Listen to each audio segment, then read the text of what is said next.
Amigas y amigos, ante un proceso electoral extremadamente importante para la marcha del país, se impone un ejercicio de responsabilidad, tanto colectivo como personal. Los venezolanos encaramos una situación en la que se definen muchas cosas, incluso en insólitos escenarios, razón por la que cada quien debe asumir el momento de acuerdo a sus puntos de vista y a la percepción que tengan sobre la marcha del país. Se trata de una elección para escoger a los miembros de la Asamblea Nacional, es decir, en la que no se dilucida el tema del poder. No es una elección para escoger al presidente de la República, pero dadas las circunstancias por las que atraviesa Venezuela, de los factores internos e internacionales que inciden sobre la política y de los extremos a los que hemos llegado debido a la polarización existente, adquiere esta prueba comicial una relevancia inusitada. Prácticamente los comicios del 6 de diciembre trascienden el cometido de conformar al Poder Legislativo y del resultado del voto popular surgirá una nueva realidad. No quiero entrar en este comentario a consideraciones sobre lo que representan las opciones. Para mí, y lo digo responsablemente, el voto de diciembre apuntalará un proceso de cambios donde lo positivo cuenta más que lo negativo. Sufragar por la oposición, por la opción que ésta representa, es retornar al pasado y hacerlo repercutirá caso de imponerse y se perderán las extraordinarias conquistas logradas por la colectividad en general. Pero particularmente por los pobres, ignorados y excluidos de toda la vida. Dada la importancia de lo que está en juego, lo determinante en la prueba comicial del próximo 6 de diciembre es la sinceridad con que se concurra al proceso, que está en marcha. Es algo fundamental, por ejemplo, saber si las partes actúan de buena o de mala fe, si lo hacen para imponerse con sentido de responsabilidad y no jugando sucio, si se participa para respetar las reglas de juego o para burlarlas, como ha venido ocurriendo sistemáticamente. Porque ¿qué sentido tiene participar en un proceso electoral? Me pregunto, en el marco de una delicada situación como la que hoy existe, si se tiene la intención de no acatar el veredicto de las urnas electorales, si hay la intención de simular y de engañar, si existe la determinación de no aceptar el resultado y cantar fraude sin tener prueba alguna de ello, como ha ocurrido en varias oportunidades, ¿para qué entonces las elecciones?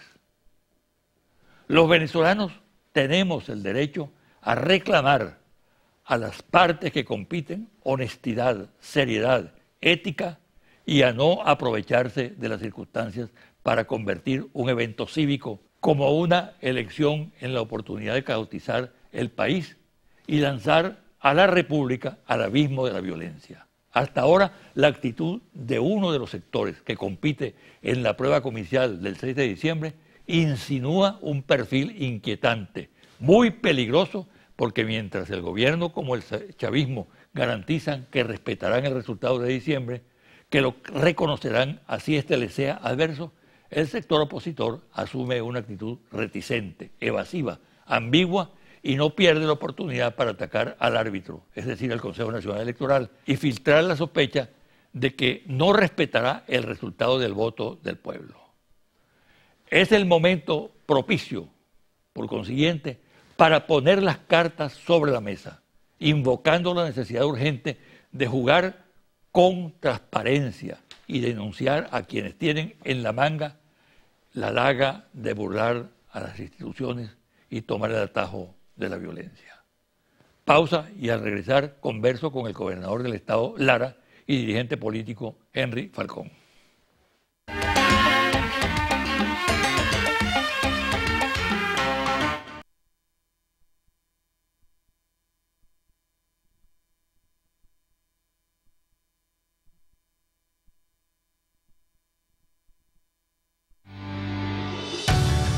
Estás viendo José Vicente Hoy.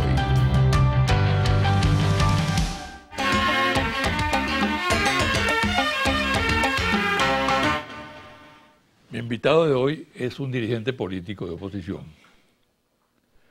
que actúa, esa es mi opinión, racionalmente en política. Es decir, que en este personaje que voy a entrevistar hoy, uno puede hallar un interlocutor para conversar acerca de diversos temas políticos, económicos, sociales, culturales, lo cual es muy importante, porque yo creo que todo cuanto se haga por distender las tensiones que hay en el país y por buscar la recomposición del diálogo es fundamental. Mi invitado de hoy es el gobernador del estado Lara, Henry Falcón. Bienvenido, Henry. Gracias, doctor. ¿Tú te consideras un interlocutor válido? Yo me considero un dialogante por excelencia y creo que en las condiciones en las que se encuentra nuestro país, nosotros los políticos hoy día estamos llamados a actuar con mucha ponderación, con mucha sensatez, pero especialmente con mucha responsabilidad. De tal manera que nosotros hemos apostado al diálogo como igual apostamos a la gobernabilidad del país. De cara no solamente a la situación... Cuando usas el plural, ¿te refieres a qué? Nosotros hemos apostado. Nosotros, estoy hablando de Henry Falcón como dirigente, como gobernador, pero también me refiero a mi organización política Avanzada Progresista. Incluso nosotros desde la Mesa de la Unidad Democrática seguros estamos y convencidos que no hay un camino distinto al diálogo, al entendimiento, al consenso, a la concertación para poder adelantar las soluciones que reclama el país. La gran mayoría del país, y así lo reflejan todos los estudios de opinión, está consciente de que divididos no vamos a salir de esta profunda crisis que nos agobia. La gente aspira a vivir en paz, la gente aspira a reconciliarse como hermanos, independientemente de la visión política que cada uno tengamos de Venezuela. Henry, si eso es así, y yo lo confirmo, no solamente a través de las encuestas, sino conversaciones informales o formales, con personajes vinculados a la política, a la economía, a la cultura, uno encuentra siempre que ese dato aflora. Pero ¿por qué es tan difícil? ¿Qué impide un mínimo de diálogo? No hablemos de diálogo total, civilizado, como en muchos países ocurre, pero sí un comienzo, a pesar de que se han hecho algunos esfuerzos. Yo creo que allí los complejos políticos, ideológicos, la influencia de los sectores extremistas de lado y lado, que gracias a Dios son minorías en el país, influyen para que el diálogo no se materialice más allá de las buenas intenciones. Yo siempre traigo a colación, solo como un ejemplo, para mirarnos allí en ese espejo, Cuba, los Estados Unidos, países con serias diferencias históricamente marcadas, con una visión y con ideologías totalmente distintas, pero apartaron sus banderas políticas para beneficiar de buena voluntad a cada uno de sus pueblos. Y allí están reabriendo sus sedes diplomáticas después de más de 50 años. La guerrilla colombiana y el gobierno de Colombia. Nosotros incluso con el gobierno de Guyana. Ahora, si eso es así, más allá de nuestras fronteras, ¿cómo es que nosotros los venezolanos, hijos de Bolívar, hijos de Dios, cómo es que no vamos nosotros a entendernos frente a esta etapa crucial que compromete el futuro de nuestro país? Pero entonces, fíjate, en eso que tú dices, relación Cuba-Estados Unidos, hay un dato que ha sido determinante, y es que el presidente Obama reconoce después de 50 años que esa política de bloqueo, de agresiones permanentes a Cuba, a su pueblo, fue un garrafal error de todos los presidentes que la dirigieron, ¿no? Es decir, que hubo un reconocimiento de un error, y a partir de ese reconocimiento, bueno, surge pues aflora el diálogo, ¿no? Claro, el diálogo es entre dos y el diálogo comporta el reconocimiento de lado y lado de expresiones naturales que pudieron ser erráticas en un momento y aspiraciones y voluntades que se manifiestan en función de intereses distintos, pero parte del reconocimiento, y ese reconocimiento debe materializarse con respeto, el reconocimiento del uno y del otro. Ahora, si vinculamos esto que tú estás diciendo y de lo que estamos hablando en este momento a la realidad nacional, hay un episodio que yo considero que fue muy importante, que ha podido abrir definitivamente las puertas al diálogo. Y es que al acceder a la presidencia de la República, Nicolás Maduro hizo un llamado al diálogo.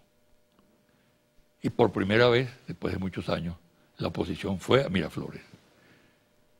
Incluso en cadena, muchos más oradores de la oposición que del chavismo expusieron su punto de vista. Ese esfuerzo se frustró. Lamentablemente. Lamentablemente, ¿no?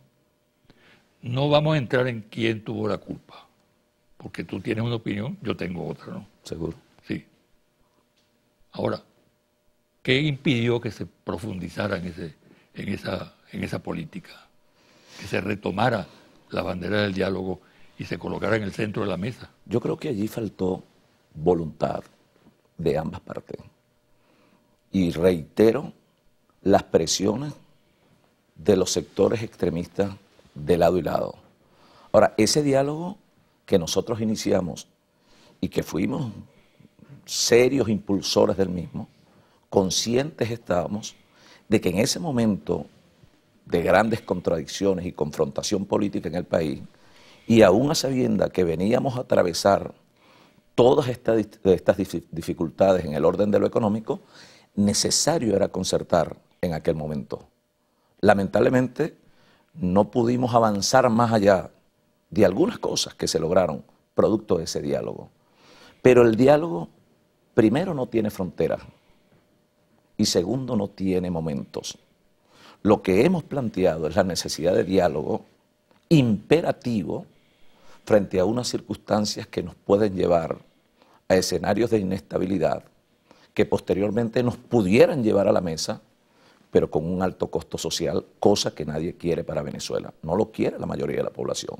La población quiere y aspira el diálogo económico para la productividad y el diálogo político para la gobernabilidad.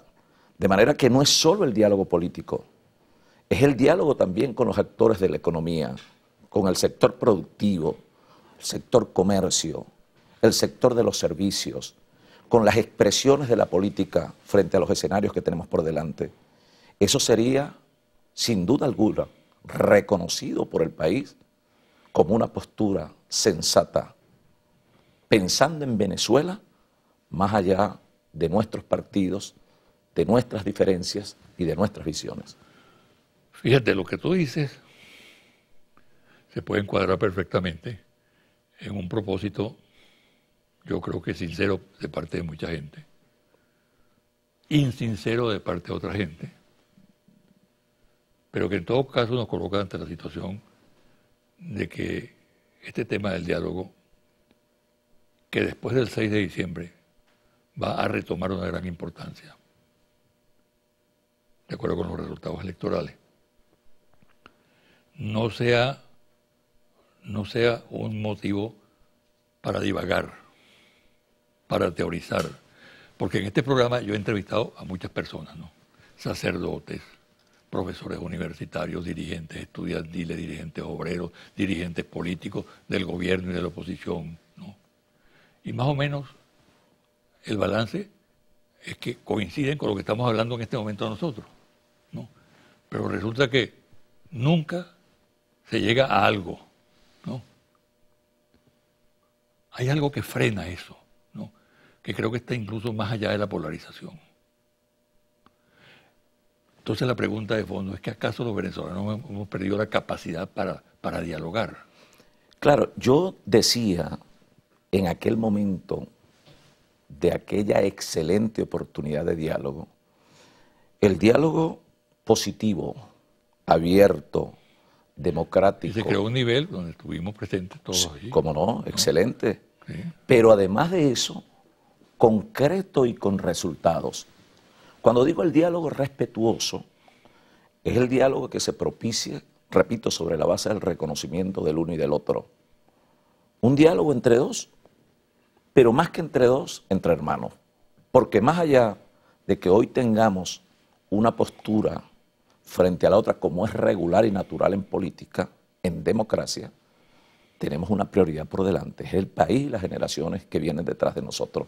Yo estoy seguro que eso lo valora y lo recoge de manera espectacularmente positiva la mayoría de la población, incluso quienes hoy sostienen posturas de desencuentro frente a la situación política del país.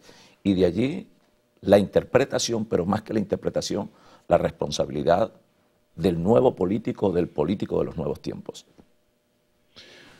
Vamos a hacer una pausa, Henry. Y quiero que en el segundo segmento de la entrevista entremos a algunos temas calientes, vamos a llamarlo así. ¿Cómo no?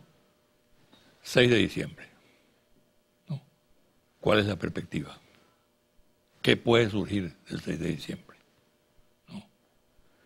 E incluso algunos escarceos que se producen con motivo del proceso electoral, dentro de las propias fuerzas que compiten y más allá. Al regresar de la pausa vamos a abordar esos temas. Seguro.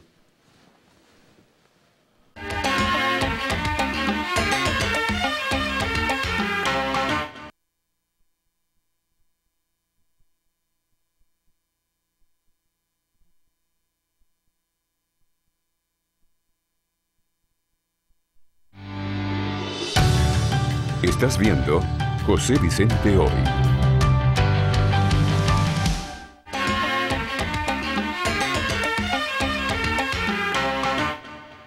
Henry, el 6 de diciembre en perspectiva.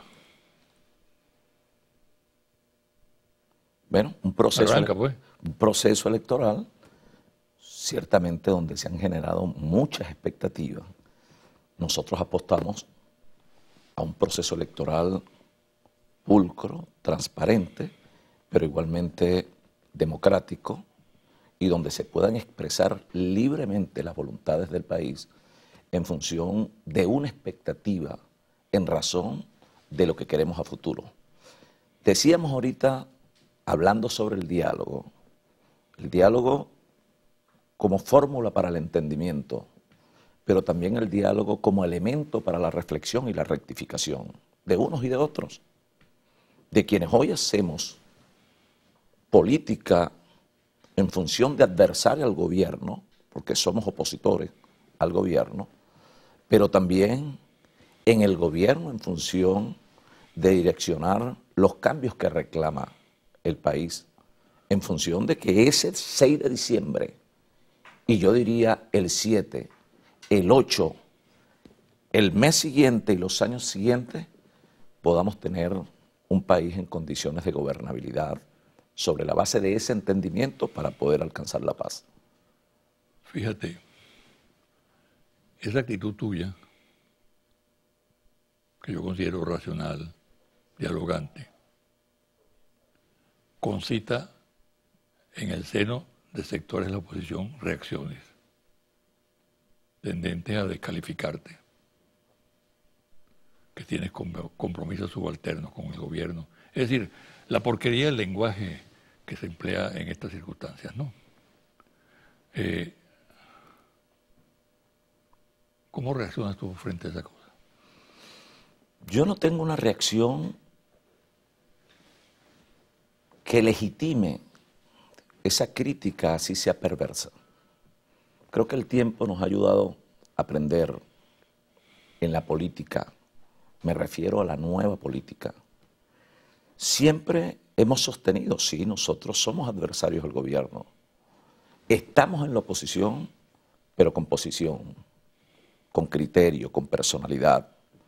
Yo decía en una entrevista ayer en Barquisimeto, es muy triste para un político que se acostumbra a repetir todo lo que oye, porque se convierte en esclavo de los demás. Hoy el país reclama sensatez, mesura, responsabilidad, pero también criterio y personalidad en los políticos, como también humildad.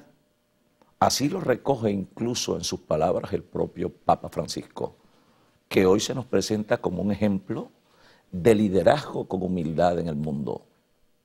Y si nosotros pensamos en la mayoría de los venezolanos que hoy no comen, que hoy tienen que transitar los caminos de la preocupación y en algunos casos de la desesperanza, nosotros tenemos que ser verdaderos intermediarios para poder no solo interpretar, para incidir en la resolución de sus problemas. Ese es el deber de un político, un interlocutor válido en la resolución de los problemas de la gente. ¿Qué significa para ti el caso Gómez y Gala? Significa una aspiración individual, personalizada, pero también legítima, que no descalificamos para nada. Ahora, en el marco de la unidad democrática, una reglamentación, unos estatutos, una fórmula que implica o que implicó consensos y primarias, y hoy día un acuerdo con el país, unos candidatos unitarios, un solo proyecto unitario, un comando de campaña unitario, pero un solo propósito, Venezuela. Gómez y Gala reacciona frente a eso. Y si él reacciona, es natural que lo haga, pero creemos nosotros que hay cosas más importantes. Para mí en lo particular, eso es un hecho subalterno. El resultado electoral es determinante, como todo resultado electoral, ¿no? Pero grullo, ¿no? Pero este tiene una particularidad. Este proceso que es para elegir los miembros de la Asamblea Nacional, que se realiza en 87 circuitos, es decir, que no es una elección nacional, sino de circuitos, muy local. Es una elección atípica desde mi punto de vista, en estas circunstancias.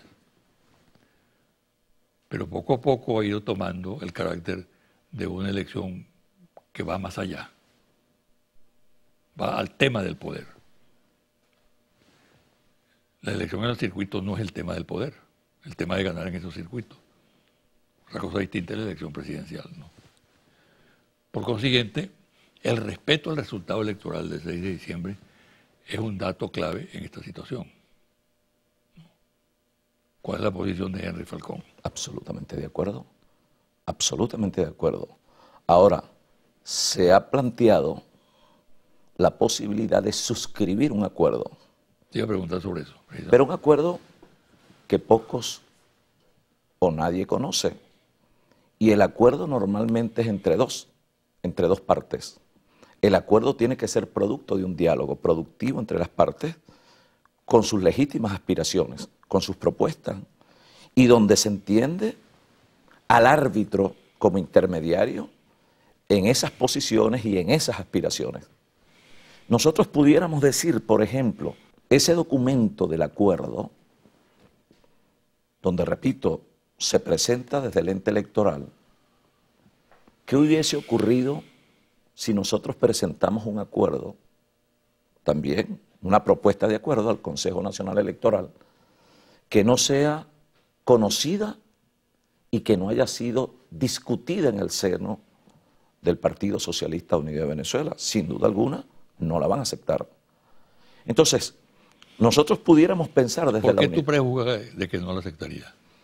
Porque seguramente en esa propuesta nosotros incluiríamos lo que hemos venido sosteniendo. Porque fíjate tú, yo creo que cuando el PSUV lanzó la idea y cuando el presidente de la República también habló sistemáticamente, de manera muy intensa, ¿no? Permanentemente, sobre el tema de un acuerdo de respeto al resultado electoral, se abría la posibilidad de que se diera eso que tú dices, ¿no? Bueno, vamos a discutir en torno a un texto. Y allí se mete, pues, lo que es la posición de la oposición, ¿no? Por ejemplo, ventajismo electoral, que es una de las cosas que se argumenta. Bueno, observación internacional, por ejemplo. Vamos a redondear el documento con esos temas, ¿no? ahí falta el diálogo, precisamente la voluntad de diálogo, ¿no? Sin duda alguna. Pero no se puede negar de que un sector, tiene el derecho a invocar la necesidad de que se fortalezca, de que se blinde el resultado electoral. Sí, yo me refiero, doctor, fundamentalmente a la metodología que se habilitó para la suscripción del acuerdo. Si hay en el marco de una discusión en una mesa las dos partes enfrentadas, digamos, entre comillas, y se hacen ambas concesiones, a ambas partes concesiones, en el marco de sus legítimas aspiraciones. Por ejemplo, la Mesa de la Unidad ha venido exigiendo la observación internacional. El Consejo Nacional plantea el acompañamiento. Se ha venido sugiriendo las auditorías de los cuadernos electorales, la regulación al uso en ocasiones desmedida de recursos del Estado, etcétera, y al uso equitativo de los medios de comunicación social, incluso los medios del Estado. Esa es materia para el debate y para el acuerdo también. Pero si eso no se conoce, si eso no está inscrito en el acuerdo, difícilmente se puede ir a suscribirlo, porque lejos de ser un acuerdo, pareciera más bien una imposición. Ese es un criterio nuestro con toda responsabilidad y respeto. El otro criterio es de que sistemáticamente la oposición en cada elección ha cantado fraude, ¿no? Permanentemente. Incluso en elecciones donde la oposición ha obtenido importantes posiciones, ¿no? En tu caso, por ejemplo, como gobernador, no se te cuestionó esa elección. El caso del gobernador de Miranda tampoco. Y muchos casos más. Y sin prueba alguna ha habido sectores de la oposición que saltan inmediatamente a decir que hubo fraude. Eso crea una dificultad importante que había que dirimir, ¿no? Uno no puede estar cuestionando resultados electorales porque simplemente me fue mal, ¿no? Un periódico de circulación nacional dice que no se necesita, que no hay una ley para que el resultado electoral sea respaldado, ¿no? Eso no necesita ley, es un problema ético, ¿no? Si tú te comprometes en un proceso electoral y quieres llegar hasta el final, tiene que ser respetando reglas de juego. Entonces es un problema político, un problema ético, más que un problema jurídico, ¿no? Esto nos conduce a qué? Nos conduce a que hay una serie de vericuetos, de vías, de posiciones que incluso perturban la posibilidad de que en Venezuela avancemos hacia un diálogo. Y es lo que le hace temer a la gente, y yo formo parte de ese sector, le hace temer a la gente que el 6 de diciembre se convierta no en un resultado cívico democrático, sino en un factor más de intensificar la polarización y el enfrentamiento entre los venezolanos. Bueno, de allí, doctor, la necesidad de ese primer paso al diálogo político en igualdad de condiciones. En igualdad de condiciones. No es que llamamos a un sector para que venga a suscribir, llamamos a un sector para que venga a discutir, para que venga a plantear. Eso es perfectamente posible. La oposición venezolana, diversa como es, somos más de 38 organizaciones políticas, plural, que tenemos, por supuesto, nuestras propias diferencias. Pero fíjate como tú, es natural. Cuando Maduro planteó lo del diálogo, no, la respuesta de la oposición no es esta que tú estás dando, que me parece correcta. Bueno, señor presidente, usted plantea dialogar en torno al reconocimiento de los resultados electorales. Vamos a sentarnos en torno a una mesa, hacerle un llamado también al presidente. Pero automáticamente fue descartada esa posibilidad por la oposición. Yo creo, doctor, que en esto también, para abonar el diálogo, es importante un poco frenar algunas posturas que descalifican, que señalan, y eso pudiera aperturar esa posibilidad, repito, en igualdad de condiciones, de manera objetiva y transparente que nos permitan decirle al país que el 6 de diciembre y posterior al 7, si Dios quiere, vamos a tener escenarios de paz y gobernabilidad. Pero es necesario, por eso decía... ¿Tú pronosticas un escenario de paz post 6 de...? Yo apuesto a la paz, y no solamente apuesto a la paz, creo que es el único camino para poder sacar a Venezuela de la situación de crisis estructural que estamos atravesando. No hay otro. El otro camino es la violencia, el otro camino es la anarquía y el otro camino es la agudización de los problemas que hoy padecemos los venezolanos. No tengo duda. Ahora, ¿tú no crees que ya es un poco tarde, ¿no? Porque estamos a pocas semanas ya del hecho electoral, que se perdió la calidad en el debate? Es decir, que se ha debido aprovechar el debate electoral para haber abordado temas fundamentales del país. Sin duda.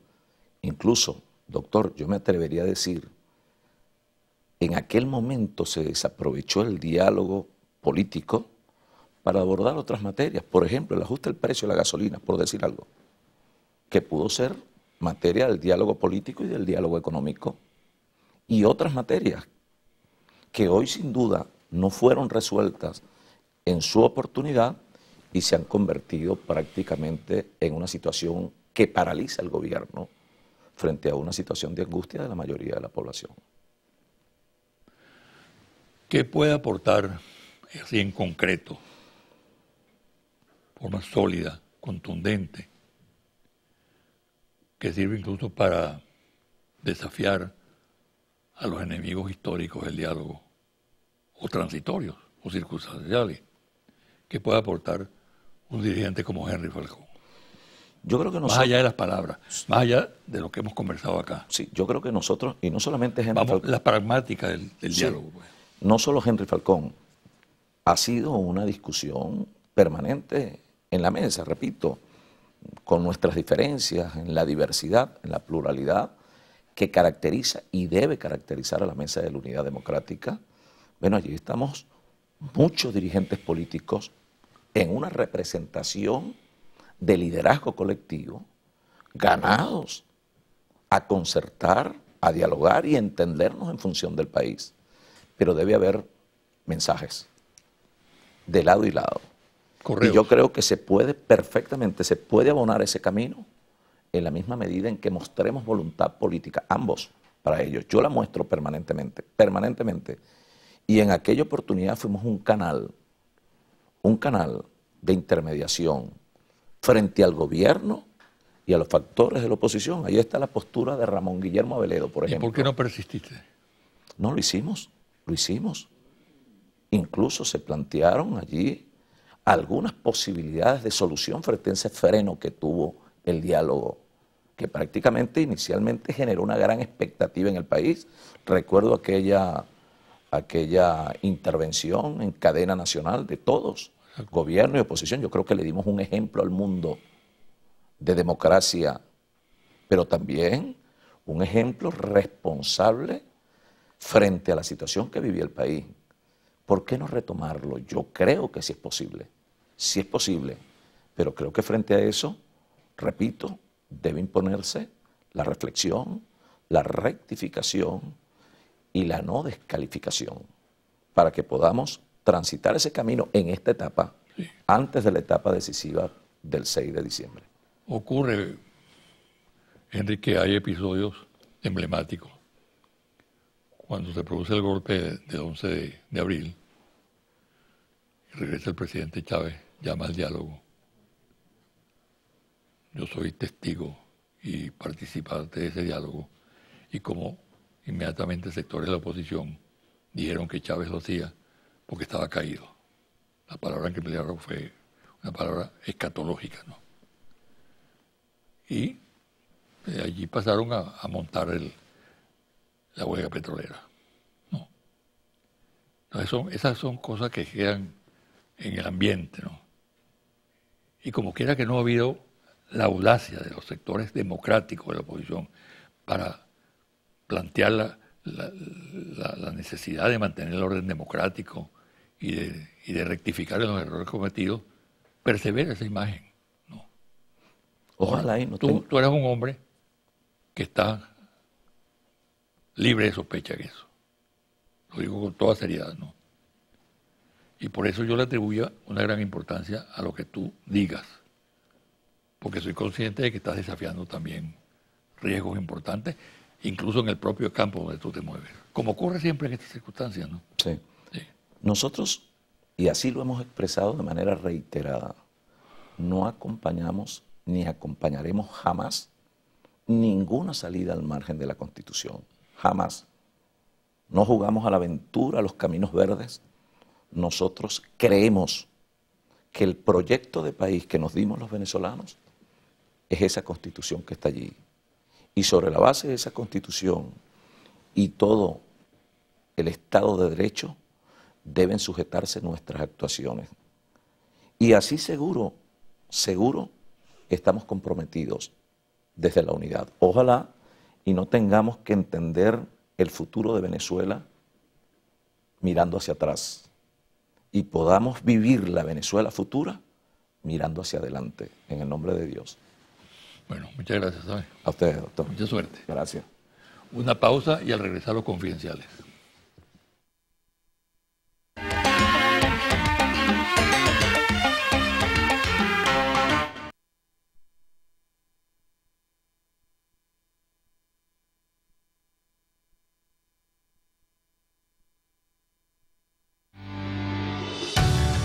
Estás viendo José Vicente Hoy.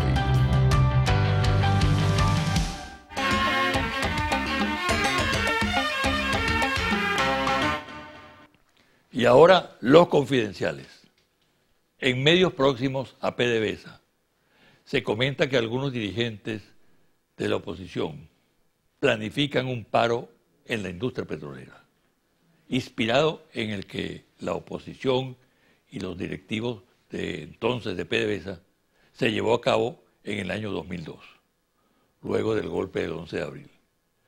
Presumen que el malestar por la situación económica es el motor de este proyecto desestabilizador, razón por la cual están muy activos contactando con dirigentes de los trabajadores de la industria, aun cuando lo que recogen es una respuesta negativa y la advertencia de las consecuencias de tal actitud.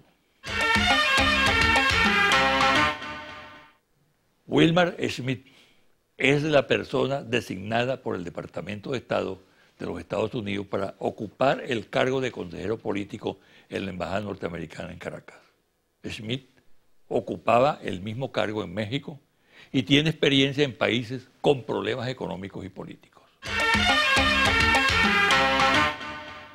Analistas de la política internacional consideran que hay una evidente contradicción entre la manera como el gobierno norteamericano asume sus relaciones con Cuba e Irán, a cómo lo hace con Venezuela. La relación con Cuba e Irán se corresponde con una política que reconoce los errores cometidos y representa una distensión positiva que favorece la búsqueda de la paz. Mientras que la que se mantiene con Venezuela es anacrónica y está anclada en el formato de la Guerra Fría. Estos analistas se preguntan acerca de la razón de semejante contradicción y la atribuyen, por una parte, a que gran parte de la información sobre Venezuela proviene de una oposición con fuertes nexos en el Congreso y gobierno norteamericano, y también a la necesidad inherente a la política exterior de los Estados Unidos de mantener un diferendo con determinados países para justificar gastos militares y de inteligencia. Es así como, al desmontar el gobierno de Obama sus obsesiones con Cuba e Irán, las mantiene respecto a Venezuela, que se convierte ahora en el ícono al que hay que desestabilizar y destruir para satisfacer a los ultrarradicales del Congreso y el gobierno norteamericano. Arturo Mas, presidente de Cataluña, fue imputado por un tribunal por convocar a una consulta popular por los delitos de desobediencia grave, como resultado de las descaradas presiones del gobierno de Mariano Rajoy y de la poderosa derecha española. Justamente, la maniobra la realiza un gobierno que no pierde oportunidad para cuestionar al gobierno venezolano. Una muestra más de cinismo. En las semanas que faltan para el 6 de diciembre, fecha de los comicios parlamentarios, se va a intensificar la campaña destinada a descalificar esos comicios, al Consejo Nacional Electoral, al gobierno de Nicolás Maduro y al Gran Polo Patriótico. Existe una planificación detallada de los pasos a dar por parte de sectores de la oposición dentro del país y en el exterior. El diseño prevé operaciones violentas tipo guarimba, ofensiva mediática a fondo, colocando el acento en temas como desabastecimiento, inseguridad, escasez, corrupción y la militarización del país. Hay un equipo multidisciplinario que funciona en Caracas y otro en Miami, Madrid y Bogotá, que cuenta con abundantes recursos económicos para garantizar la logística. Entre las decisiones adoptadas que serán ejecutadas de inmediato está la movilización en el interior del país a través de brigadas entrenadas para tal labor.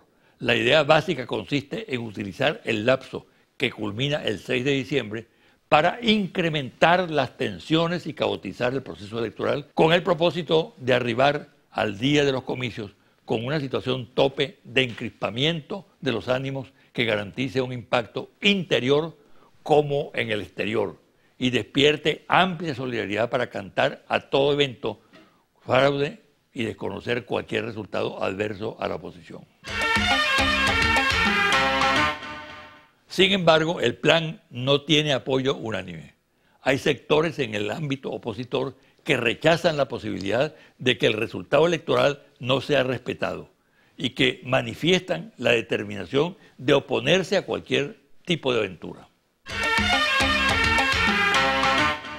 Llama la atención que mientras en La Habana avanzan los acuerdos entre el gobierno colombiano y la FARC, y todo presagia que en breve se aprobará un acuerdo de paz, las Fuerzas Armadas de Colombia están adquiriendo cuantiosos equipos militares. En especial, llama la atención que se mantienen en estado de alerta aviones de combate encargados de misiones de interceptación y vehículos del ejército equipados con sistemas antitanques, así como unidades de infantería móvil ubicadas en los departamentos fronterizos con La Guajira, César y norte de Santander. También permanecen en estado de alerta unidades de infantería de la Marina ubicadas en el oriente del país, dotadas con vehículos equipados con ametralladoras y morteros. Detrás de todo esto se encuentra un aparataje de inteligencia que recibe apoyo informativo y logístico de los Estados Unidos. Pregunta bien sencilla: si el gobierno colombiano trabaja para la paz y esta pareciera estar próxima, ¿por qué el rearme y la permanente movilización del Ejército, de la Aviación y la Infantería de Marina? ¿Contra quién se pretende actuar militarmente si la paz con el enemigo durante más de 50 años, la FARC, Ejército del Pueblo, es un hecho? Confidencial al cierre. Monitor Vargas, Interlace Confidencial, reporte ejecutivo. Ficha técnica: 500 entrevistas directas en hogares del Estado Vargas, del 18 al 23 de septiembre de 2015. Resultado 1. Situación en general del Estado Vargas. ¿Cómo evalúa usted actualmente la situación en general del Estado Vargas? ¿Usted diría que es excelente, buena, regular a buena, regular a mala, mala o muy mala? Excelente, 3%. Buena, 13%. Regular a buena, 44%. Regular a mala, 17%. Mala, muy mala, 22%. No sabe, no contesta, 1%. ¿Cómo evalúa usted actualmente la gestión del gobernador del Estado Vargas, Jorge Luis García Carneiro? ¿Usted diría que es excelente, buena, regular a buena, regular a mala, mala o muy mala? Excelente, 6%. Buena, 29%. Regular a buena, 36%. Regular a mala, 16%. Mala, muy mala, 12%. No sabe, no contesta, 1%. Resultado 2. disposición a votar e intención de voto. ¿Cuán dispuesto está usted para ir a votar en las próximas elecciones parlamentarias? Total, Vargas definitivamente va a votar 69%. Probablemente va a votar 13%. Definitivamente no votará 7%. Probablemente no votará 10%. No sabe, no responde 1%. Si el próximo domingo se realizaran las elecciones a la Asamblea Nacional, ¿por quién votaría usted? ¿Por los candidatos del chavismo? ¿Por los candidatos de la oposición? ¿O por candidatos independientes? Por el chavismo, 41%. Por la oposición, 24%. Por independientes, 8%. Por ninguno, 18%. No sabe, no responde, 9%. Independientemente de por quién vaya usted a votar, en su criterio, ¿qué tendencia política cree usted que ganará la mayoría de los diputados en las próximas elecciones de la Asamblea Nacional? El chavismo, 52%. La oposición, 25%. Los independientes, 7%. No sabe, no responde, 16%. Hasta aquí el programa de hoy. Me despido hasta el próximo domingo a las 9 de la mañana por este su canal Televen.